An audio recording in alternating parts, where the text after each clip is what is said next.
روک لیتی ہے آپ کی نسبت،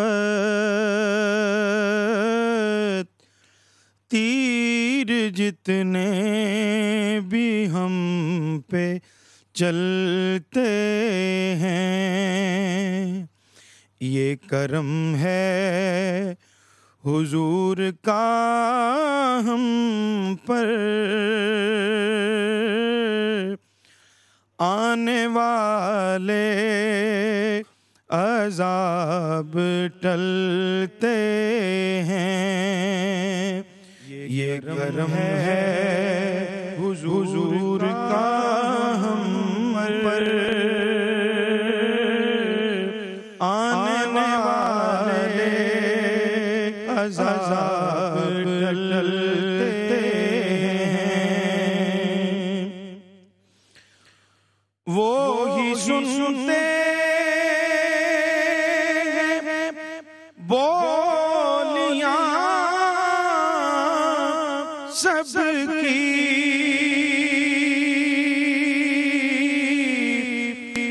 وہی بھرتے ہیں جھولیاں سب کی، وہی سنتے ہیں بولیاں سب کی،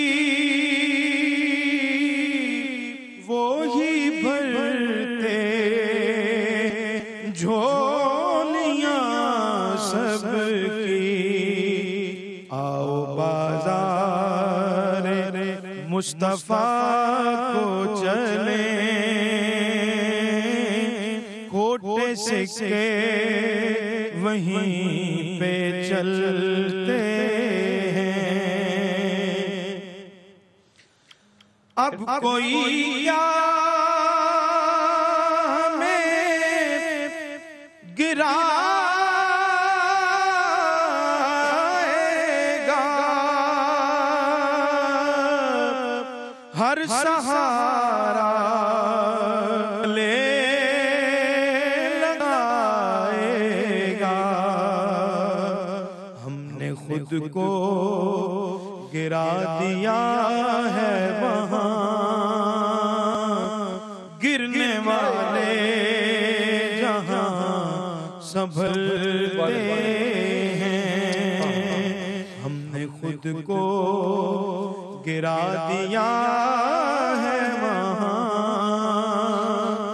گرنے والے جہاں سنبھلتے ہیں، وہ زمین مشکبار ہوتی ہے، خلد سے ہم کنار ہوتی ہے، ذکر سرکار کے حوالوں سے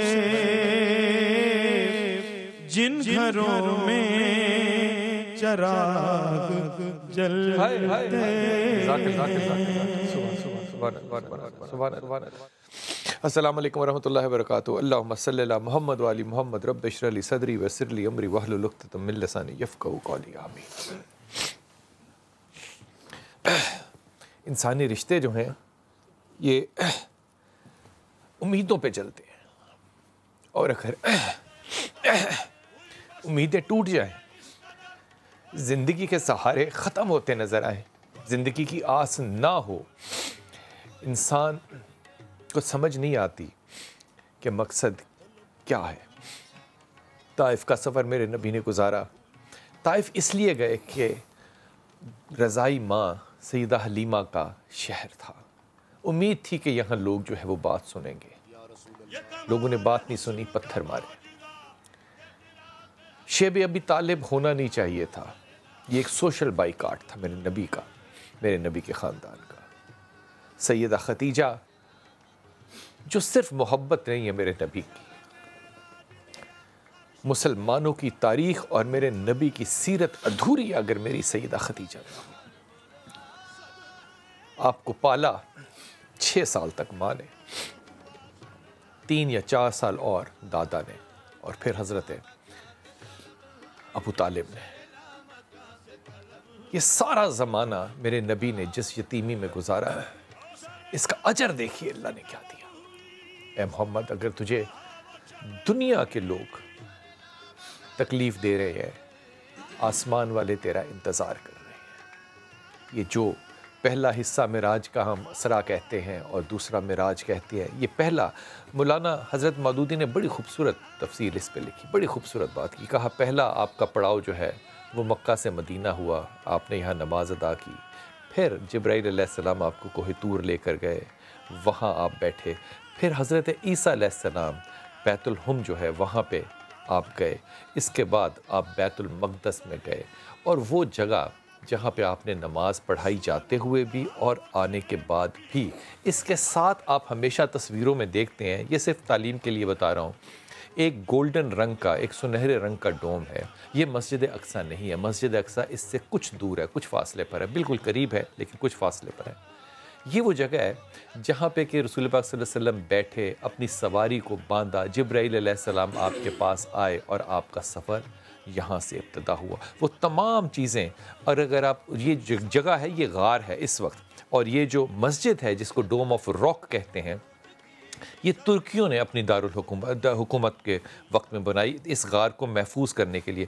اس غار کے نیچے اگر آج بھی آپ جائیے تو جو قبلے کا رخ ہے وہ بیت المقدس کی طرف ہے، اور جب آپ نماز ادا کرتے ہیں تو آپ خانہ کعبہ کی طرف کرتے ہیں، کیونکہ تب تک قبلہ جو ہے وہ بیت المقدس کی طرف تھا۔ یہ سارا سفر جو ہے یہ معراج کا سوائے عشق اور محبت کے کچھ نہیں ہے، لیکن ایک فرق ہے اس میں، یہ عشق اس طرف سے آسمانوں کی طرف نہیں جاتا، یہ عشق آسمانوں سے زمین کی طرف آتا ہے۔ اس سفر کی تفصیلات جو ہیں، میں سب سے پہلے تو سرور حسین نقشبندی آپ کا انتہائی ممنون ہوں، خدا کی قسم، آپ نے تو جو دل کی کیفیت ہے نا وہی بالکل بدل دی۔ میں ڈاکٹر حسین اکبر صاحب آپ کا انتہائی ممنون، آج آپ تشریف لائے، اتنا اہم دن ابتسام، ہمیشہ کی طرح آپ کی بڑی شفقت ہوتی ہے۔ طاہر اشرفی انشاءاللہ ہمارے ساتھ ہوں گے۔ حضرت آپ سے ابتدا کرتا ہوں، یہ عشق آسمانوں سے زمینوں کی طرف کا سفر ہے، پھر میرے رسول کی زمین سے آسمان کی طرف پرواز ہے۔ بسم اللہ الرحمن الرحیم۔ دل بدل گئے نا آج، کیفیت ہی بدل جاتی ہے۔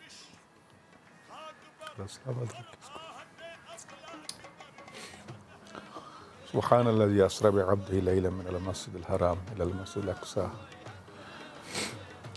آج کا دن 2 حوالوں سے بڑی عظمت اور اہمیت کا حامل ہے۔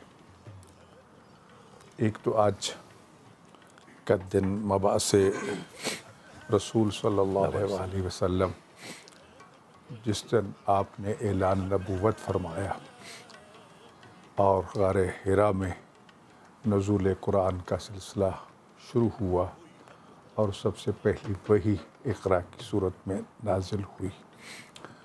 اس حوالے سے آج کے دن کو عید بعثت کے نام سے بھی منایا جاتا ہے، کہ وہ رسول کے جس کو اللہ تعالیٰ نے هو الذی بعث فی الأمین، بلکہ یہاں لقد من اللہ علی المؤمنین اذ بعث فیہم رسولا، کہ اللہ نے صاحبان ایمان پر یہ احسان فرمایا ہے کہ ان میں انہی جیسے، ان میں سے رسول کو بھیج کر اس رسول کا مقصد بھی بتا دیا کہ کیوں بھیجا ہے، یتلو علیہم آیاتہ ویزکیہم ویعلمہم الکتاب والحکمہ، کہ اس کا مقصد تلاوت آیات الہی ہے، تزکیہ نفس ہے، اور پھر کتاب حکمت کی تعلیم ہے۔ اس میں اصول فلسفہ تعلیم کے تمام پہلو جو ہیں وہ واضح کر دیے گئے ہیں، کہ رسول اکرم صلی اللہ علیہ وسلم کو مبعوث برسالت کرنے کا مقصد کیا تھا۔ رسول بنایا نہیں بلکہ بھیجا گیا ہے، مبعوث کیا گیا ہے۔ کیا بات کی، یہ نہیں کہا کہ میں نے رسول بنایا ہے۔ کیا خوبصورت بات کی، وہی آپ کی بات کی ترجمانی کے یہ اوپر سے نیچے آئے تھے اور پھر نیچے سے اوپر، تو اوپر جب خدا نے ان کو خلق فرمایا تو خلق ہی نبی فرمایا، اس لیے ارشاد فرماتی ہیں کنت نبیا وآدم بین الماء والطین میں تو اس وقت بھی نبی تھا کہ آدم علیہ السلام ابھی مٹی اور پانی کے درمیان تھے. تو یہ تو ظہور اور اعلان نبوت کا دن ہے، نہ کہ نبی بن کے آنے کا دن ہے. اور یہی وجہ ہے کہ آپ صلی اللہ علیہ وآلہ وسلم نے اپنی 40 سالہ زندگی کو، جو اعلان نبوت سے پہلے کی زندگی تھی، اس معصومانہ زندگی کو اپنی نبوت کی دلیل کے طور پر اپنے جان، اپنے ایمان کے بدترین دشمنوں کے سامنے رکھ دیا تھا کہ اگر میرے کردار میں کہیں کوئی جھول ہے تو یہ 40 سال کو تھوڑا عرصہ نہیں ہے. اور بدترین دشمن بھی انگلی نہیں اٹھا سکے تھے. اور الصادق والامین کا لقب. یہ 40 سال ہے، 40 باقی 23 سال ہے. یہ کوئی ایسی بات ہے، اور یہ بھی اعلان نبوت سے پہلے کی. اور جس شخصیت کا تذکرہ آپ نے حضرت خدیجہ الکبریٰ سلام اللہ علیہا کا فرمایا ہے، میں سمجھتا ہوں خود رسول اللہ کے اگر اس فرمان کو دیکھ لیا جائے، لولا سیف علی و مال خدیجہ وحمایت ابا طالب لما تقدم الاسلام، اگر علی کی تلوار نہ ہوتی، خدیجہ کا مال نہ ہوتا، ابو طالب کی حمایت نہ ہوتی، اسلام کبھی ترقی کرتا ہی نہ. تو جہاں تک تعلق ہے معراج کا، جس کا مقدمہ آپ نے ارشاد فرمایا، یہ لیا ہی عروج سے گیا ہے. تو حقیقت میں تو یہ باسی وہیں کے تھے، وہیں سے آئے، ان کا نزول ہوا، ان کا ظہور ہوا، ان کی ولادت باسعادت ہوئی، اور پھر خدا نے دوبارہ ان کو بلا کے مقام مصطفیٰ کو دنیا کے سامنے رکھنے کا یہ ایک بہانہ تھا. ملاقات تو ہر جگہ خدا کی ہو سکتی ہے، اور جتنی بلندیوں کو جتنے عبور کر کے اوپر چلتے جائیں گے، اور آج دنیا کی جتنی وسعتوں کو ہم دیکھتے جائیں گے، یہ سمجھ میں آنے والی باتیں نہیں ہیں. میں آپ سے عرض کرتا ہوں کہ مولانا مودودی نے اس کے اوپر بڑی خوبصورت بات لکھی. مولانا لکھتے ہیں، وہ کہتے ہیں کہ وہاں پہ جب حضرت ابو بکر صدیق نے جب ان سے بات کی اور وہ بتا رہے تھے کہ بیت المقدس جو ہے، اس طرح وہ ایکسپلین کر رہے تھے میرے نبی پاک، جس طرح کہ وہ ان کے سامنے ہے، اور ساری تفصیل بتا رہے تھے. یہ سننے کے باوجود جو وہاں پہ کچھ لوگ تھے، ان کو یقین نہیں آ رہا تھا کہ ہم سن تو رہے ہیں، نبی بتا تو رہے ہیں، لیکن ہم نہیں مانتے کہ معراج ہو سکتا ہے. ایک آخری جملہ مولانا جو لکھ گئے، کمال جملہ لکھا، کہتے ہیں تب بھی وہ نہیں مانتے تھے، آج بھی وہ نہیں مانتے. تو یہ جو نسبت مولانا نے کیا کمال کیا. طاہر بھائی آپ ہمارے ساتھ ہیں، بہت شکریہ آپ کا.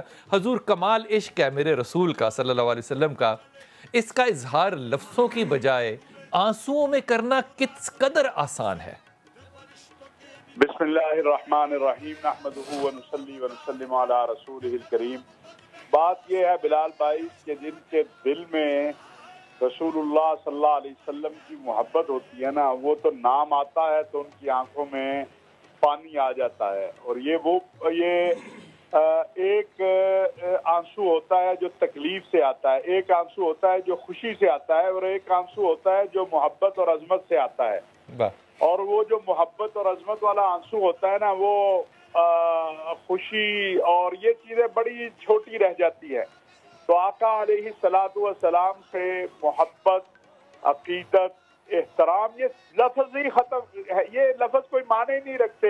سچ کہہ رہے ہیں، یہ لفظ کوئی معنی نہیں رکھتے. جو رسول اللہ صلی اللہ علیہ وسلم سے محبت جو ہے اس کا تقاضا ہے، اور جو محبت ہونی چاہیے. ماں باپ بہت عزیز ہیں، لیکن آقا علیہ السلام کی محبت کے سامنے ماں باپ کی بھی کوئی حیثیت نہیں رہ جاتی. کیونکہ جنہوں نے ماں باپ کی محبت دی ہے، جب آپ ان کی محبت کی بات کرتے ہیں تو پھر ذرا تصور خود کر لینا کہ ان کی محبت کا عالم کیا ہوگا. اور معراج کی آپ بات کر رہے ہیں تو آپ نے بڑی خوبصورت بات کہی ہے. وہ جو کل معراج کے منکر تھے، وہ آج بھی معراج کے منکر ہیں. اور معراج سمجھنا اور معراج کو پانا، یہ نبی علیہ السلام کے سچے عاشق ہی اس مرتبے پہ جا سکتے ہیں کہ وہ معراج کو سمجھیں اور معراج کو پائیں. معراج کو پانا امتیوں کے لیے نماز ہے، اور معراج کو سمجھنا وہ خاتم الانبیاء صلی اللہ علیہ وسلم کی ختم نبوت اور رسالت کو سمجھنا ہے. واہ واہ، آپ میرے ساتھ رہیے گا طاہر بھائی، میرے ساتھ رہیے گا. میں سام بھائی کو شامل کر رہا ہوں. تو سام بھائی صرف حصہ ڈالنے کی بات ہے، یقین کریں کہ بات کہنے کی نہیں ہے. ہر شخص جو یہاں پر ہے وہ صرف یہ ذکر تھا. ہم نے ہزاروں دفعہ یہ نعت سنی ہے، ہزاروں دفعہ انشاءاللہ اور سنیں گے، لیکن وہ جو کیفیت بنتی ہے، مجھے لگتا ہے کہ وہاں پہ کوئی حالت تو ایسی ہوتی ہوگی نا جس پہ ساری آنکھیں نم ہو جاتی ہیں. دیکھیں جی، بنیادی طور پر بات یہ ہے کہ جس وقت بچھڑی اولاد ماں کے ساتھ ملتی ہے تو اس وقت ماں کی آنکھوں میں جو آنسو آتے ہیں، ان کو آپ جو ہے کمپریہینڈ صحیح طور پہ نہیں کر سکتے. جب 1 سال کے بعد باپ وطن واپس آتا ہے تو جب اس کی اولاد اس کے لپکتی ہے اور جو آنسو پیدا ہوتے ہیں، ان کے اندر جدائی اور بے قراری ساری کی ساری دھل جاتی ہے، اور اس میں مزید اضافہ کیا مثال دی. تو میں یہ بات سمجھتا ہوں نبی کریم صلی اللہ علیہ وسلم کی جو محبت کا جوہر اور آپ کی عقیدت کا جو عنصر ہے وہ تو ایمان کی جو ہے نا معراج ہے. اور اللہ تبارک و تعالیٰ نے کلام حمید میں اس امر کا بھی اعلان فرما دیا ہے, ان کان آباؤکم و ابناؤکم و اخوانکم و ازواجکم و عشیرتکم و اموال اقترفتموها و تجارت تخشون کسادها مساکن ترضونها احب الیکم من اللہ و رسولہ, اگر تمہارے باپ, تمہارے بیٹے, تمہاری بیویاں, تمہارے گھر بار, تمہارا سامان تجارت, تمہارا مال تمہیں اللہ اور اس کے رسول سے زیادہ عزیز ہے, فتربصوا حتی یاتی اللہ بامرہ, پھر انتظار کرو اللہ کے عذاب کا, واللہ لا یہدی القوم الفاسقین, اللہ فاسقوں کو ہدایت نہیں دیتا. اللہ فاسقوں کو ہدایت نہیں دیتا, ایسے فاسقوں کو جن کے دل میں نبی کریم صلی اللہ علیہ وسلم کی محبت کے مقابلے میں کوئی اور محبت حاوی ہو چکی ہے. تو میں یہ بات سمجھتا ہوں محبت کے ساتھ ساتھ, چاہے وہ والدین کی ہو, چاہے وہ بیوی بچوں کی ہو, چاہے اولاد کی ہو, چاہے وہ سامان تجارت کی ہو, چاہے وہ گھر بار کی ہو, اس کا ایمان مکمل نہیں, اس کا ایمان مکمل نہیں ہے, اور اس کو اللہ تعالیٰ ہدایت بھی نہیں دیتے ایسے فاسق بندے کو. اور میں یہ بات سمجھتا ہوں نبی کریم صلی اللہ علیہ وسلم کی ذات کا جو دوسرا عنصر ہے اس کو بھی ہمیں یہاں پہ ہرگز فراموش نہیں کرنا چاہیے. نبی کریم صلی اللہ علیہ وسلم کی جہاں محبت عین ایمان ہے وہاں پر آپ کی اطاعت بھی ہم سب کے لیے ناگزیر. یہ ذرا جملہ پھر سے کہیے گا, جہاں پہ رسول اللہ صلی اللہ علیہ وسلم کی محبت عین ایمان ہے وہاں پر آپ کی اطاعت جو ہے نا وہ بھی اس کے لیے انتہائی ضروری ہے کہ ہم اپنے ایمان کی تکمیل کے لیے آپ کی اطاعت کے رنگ میں بھی اپنے آپ کو رنگیں. ہم محبت کا دعویٰ کرنے کے بعد اگر اطاعت سے انحراف کرتے ہیں اور اطاعت کرنے کے ساتھ ساتھ محبت کو اس کمال کو نہیں پہنچتے, میں سمجھتا ہوں ہمارا ایمان جو مکمل نہیں ہو سکتا. صحابہ کرام رضوان اللہ علیہم اجمعین بالخصوص جس طرح آپ نے سیدنا صدیق اکبر کا ذکر کیا ہے, میں یہ بات سمجھتا ہوں ان کی محبت بھی کمال کے اوپر تھی, ان کی اطاعت بھی کمال کے اوپر تھی. چنانچہ جس وقت ابو جہل نے ان کو ورگلانے کی کوشش کی ہے تو ایک لمحے کے لیے بھی وہ نہیں اس میں لڑکھڑائے. انہوں نے کہا جو اللہ تعالیٰ ان کے پاس ہر روز اپنے فرشتے رکھتا, اگر ایک دن اللہ نے ان کو اپنے پاس بلا لیا تو کون سے چمبے والی بات. میں آپ کی بات کو بڑھاؤں گا, وقفے پہ جاؤں گا. جب ابو جہل شرارت کے ساتھ حضرت ابو بکر صدیق کے, یہ آج ہی کیونکہ مولانا کی میں ان کی بات کو پڑھ کے آیا, ان کے گھر کے شرارت سے پوچھا کہ کوئی شخص جو ہے وہ ایسا ہے جو آسمانوں پہ جا سکے اور اس طرح کر سکے اور اس طرح کر سکے. حضرت ابو بکر صدیق نے کہا نہیں ایسا تو نہیں. کہا پھر تیرا دوست, میں کہتا ہوں یہاں پہ ختم ہو جاتی بات ہی ختم ہو جاتی. تیرا دوست یہ کہتا ہے. کہا تو نے محمد سے سنا؟ کہا سن کے آ رہا ہوں. کہتا ہے پھر یقیناً سچ کہہ رہا ہے. یہ حضرت ابو بکر کو ابو بکر صدیق بنا دیتا ہے. تو کھولے تھے واپس حضور جانتے ہیں کہاں ہے عرش مولا, حضور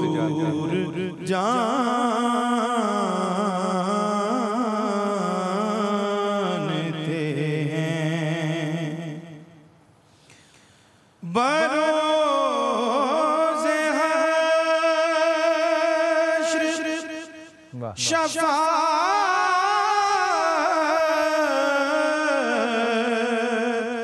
کریں گے چن کر بروز حشر شفاعت کریں گے چن کر ہر ایک غلام کا چہرہ حضور جانتے ہیں.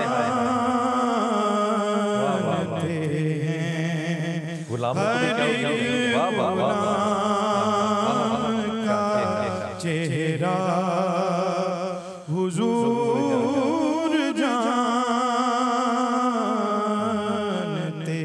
ہیں.